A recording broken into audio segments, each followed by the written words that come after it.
ನಾವು ಬೆಳೆದಂಥ ಪದಾರ್ಥಗಳನ್ನು ಈಗ ಭತ್ತ ಬೆಳೆದ್ಬಿಟ್ಟು ಭತ್ತ ಹಂಗೆ ಕೊಟ್ಬಿಡೋದು, ಕಬ್ಬು ಬೆಳೆದ್ಬಿಟ್ಟು ಹಂಗೆ ಕಬ್ಬು ಕೊಟ್ಬಿಡೋದು, ರಾಗಿ ಬೆಳೆದ್ಬಿಟ್ಟು ಹಾಗೆ ರಾಗಿ ಕೊಟ್ಬಿಡೋದು, ಜೋಳ ಬೆಳೆದ್ಬಿಟ್ಟು ಹಾಗೆ ಜೋಳ ಕೊಟ್ಬಿಡೋದು. ಇದರಿಂದ ಪ್ರಯೋಜನ ಆಗೋದಿಲ್ಲ. ಅದಕ್ಕೆ ನೋಡಿ ಪುಟ್ಟಣಯ್ಯ ದರ್ಶನ್ ಪುಟ್ಟಣಯ್ಯ ಹೇಳಿದ್ರು, ನಾವು ಮೌಲ್ಯವರ್ಧನೆ ಮಾಡಬೇಕು. ಈ ಮೌಲ್ಯವರ್ಧನೆ ಮಾಡಿದ್ರೆ ಅದು ಹೆಚ್ಚು ಲಾಭದಾಯಕ ಆಗ್ತದೆ ಅಂತಕ್ಕಂಥದ್ದನ್ನ ನಾವೆಲ್ಲ ಅರ್ಥ ಮಾಡ್ಕೋಬೇಕಾಗ್ತದೆ. ಒಂದು, ಹೊಸ ತಳಿಗಳನ್ನು ಉಪಯೋಗಿಸಬೇಕು. ಈಗ ಕೂಲಿ ಕಾರ್ಮಿಕರು ಸಿಗೋದು ಕಡಿಮೆ, ಕಷ್ಟ ಆಗ್ತಾ ಇದೆ.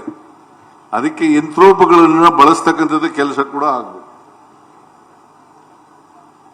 ಯಂತ್ರೋಪಕರಣಗಳನ್ನು ಬಳಸಿ ಅದರಿಂದ ಹೆಚ್ಚು ಸಮಯ ಉಳಿತಾಯ ಆಗ್ತದೆ, ಹಣ ಖರ್ಚಾಗ್ತದಲ್ಲ ವ್ಯವಸಾಯಕ್ಕೆ, ಅದು ಕೂಡ ಉಳಿತಾಯ ಆಗ್ತದೆ ಅಂತಕ್ಕಂಥ ಮಾತುಗಳನ್ನು ಈ ಸಂದರ್ಭದಲ್ಲಿ ಹೇಳಲಿಕ್ಕೆ ಬಯಸ್ತಾ ಇದ್ದಾರೆ.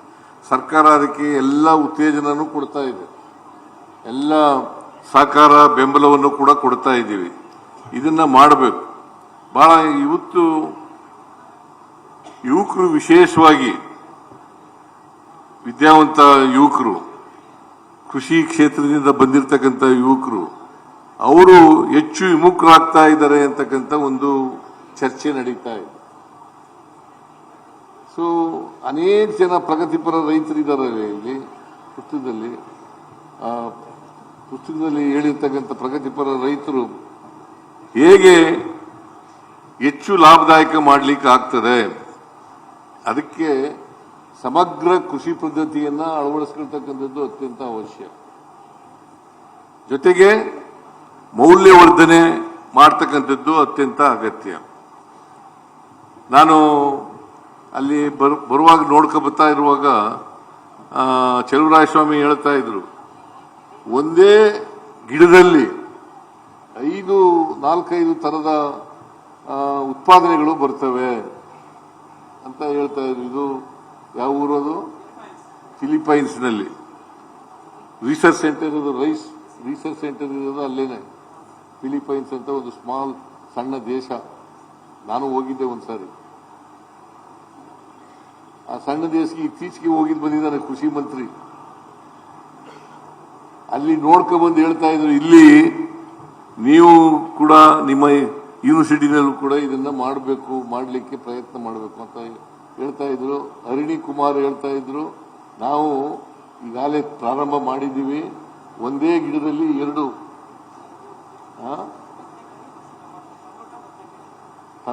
ಟೊಮೆಟೊ ಬದನೆಕಾಯಿ, ಟೊಮೆಟೊ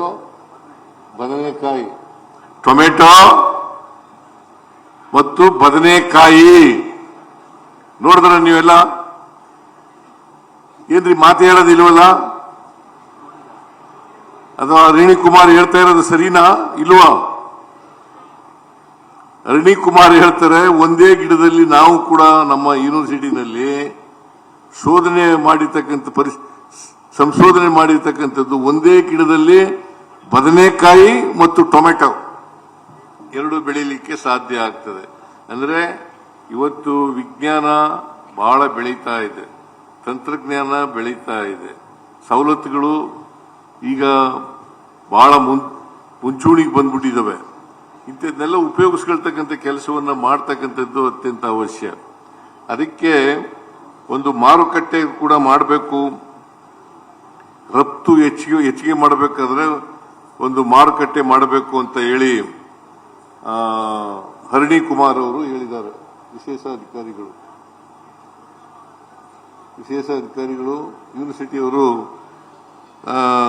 ಮೈಸೂರಿನಲ್ಲಿ ಕೃಷಿ ಉತ್ಪನ್ನಗಳ ರಫ್ತು ಹೆಚ್ಚಿಸಲು ಕೃಷಿ ಮಾರುಕಟ್ಟೆ ಬಗ್ಗೆ ಅಂತಾರಾಷ್ಟ್ರೀಯ ಸ್ಯಾಂಡ್ವಿಚ್ ಸ್ನಾತಕೋತ್ತರ ಪದವಿಯನ್ನು ಪ್ರಾರಂಭಿಸಲು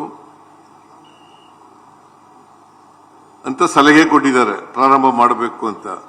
ನಾನು ಇದರ ಬಗ್ಗೆ ಗಂಭೀರವಾಗಿ ವಿಚಾರ ಮಾಡಿ ಮುಂದಿನ ವರ್ಷ ಇದನ್ನ ಪ್ರಾರಂಭ ಮಾಡಲಿಕ್ಕೆ ಪ್ರಯತ್ನ ಮಾಡುತ್ತೇನೆ ಅಂತಕ್ಕಂಥ ಮಾತುಗಳನ್ನು ಹೇಳಲಿಕ್ಕೆ ಬಯಸ್ತಾ ಇದ್ದೇನೆ. ಗೊತ್ತಾಯ್ತಲ್ಲ?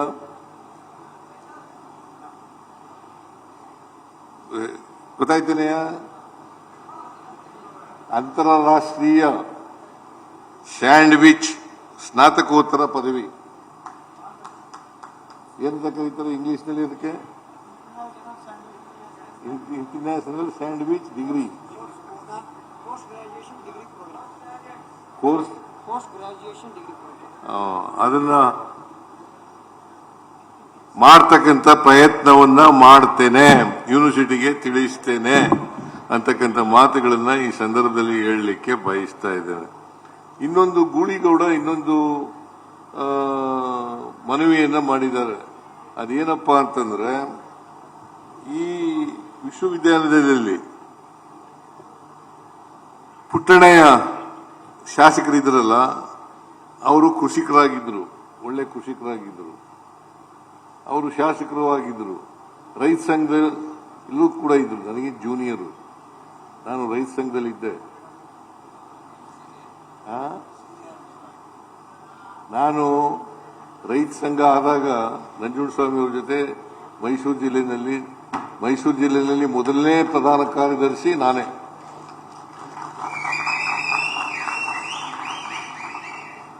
ಮೈಸೂರು ಜಿಲ್ಲೆ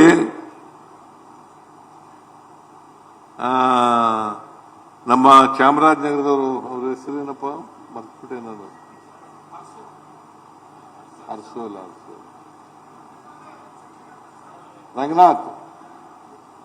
ರಂಗನಾಥ್ ಮೊದಲನೇ ಅಧ್ಯಕ್ಷ, ನಾನು ಮೊದಲನೇ ಪ್ರಧಾನ ಕಾರ್ಯದರ್ಶಿ.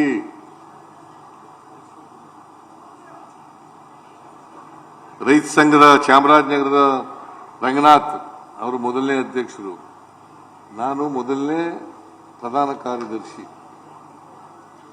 ಅದರಿಂದ ಇವತ್ತು ನಮಗೆ ಕೃಷಿ ಬಗ್ಗೆ ಅಪಾರವಾದಂಥ ಕಾಳಜಿ ಇದೆ. ಅದಕ್ಕೆ ಕೃಷಿ ಇದೆಯಲ್ಲ, ನಮ್ಮ ಜಿಡಿಪಿಗೆ ಪ್ರಧಾನವಾಗಿ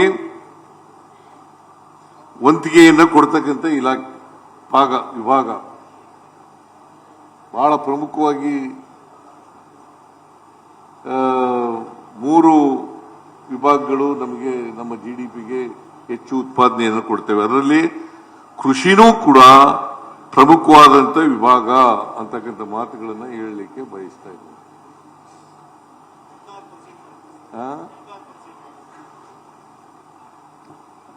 ಅದರಿಂದ ಕಾರ್ಮಿಕರು ಹೆಚ್ಚಾಗಿ ಇಲ್ಲಪ್ಪ ಇರೋದು ಅಂತಂದ್ರೆ ಕೃಷಿ ಮೇಲೇನೆ ಅವಲಂಬನೆ ಆಗಿರ್ತಕ್ಕಂಥ ಕಾರ್ಮಿಕರು ಜಾಸ್ತಿ ಇರ್ತಕ್ಕಂಥ.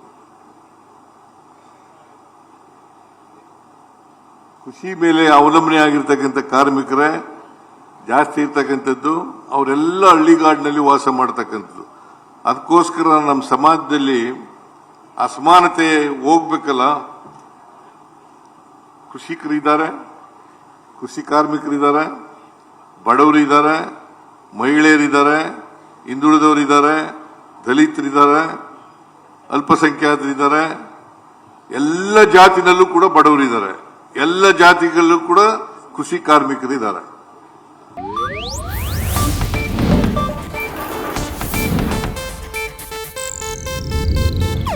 ಇದು ಏಷ್ಯಾನೆಟ್ ನ್ಯೂಸ್ ನೆಟ್ವರ್ಕ್ ಪ್ರಸ್ತುತಿ.